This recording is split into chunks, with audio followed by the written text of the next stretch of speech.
আপনার কি প্রচুর কাশি হচ্ছে আর কাশির সাথে কফ বেরোচ্ছে আর আপনি বুঝতে পারছেন না যে এই কাশির হাত থেকে নিস্তার পাওয়ার জন্য আপনি কোন সিরাপটি ব্যবহার করতে পারেন, তাহলে আজ আমি আপনাদের একটা সিরাপের সম্বন্ধে বলবো, যার নাম হলো সিরাপ মিউরিল ডিএক্স। এতে রয়েছে ডেক্সট্রোমেথোরপান, গুয়াফেনিসিন, ক্লোরফেনিরামাইন মেলিয়েট, তার সাথে রয়েছে অ্যামোনিয়াম ক্লোরাইড, সোডিয়াম ক্লোরাইড আর মেনথল। এই সিরাপটি নিলে আপনার কাশি ঠিক হয়ে যাবে।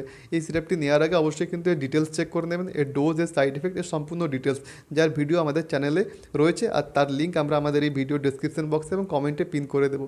তো যদি ভিডিওটা ভালো লেগে থাকে অবশ্যই চ্যানেলটি সাবস্ক্রাইব করে দেবেন এবং ভিডিওতে লাইক করে দেবেন। ধন্যবাদ।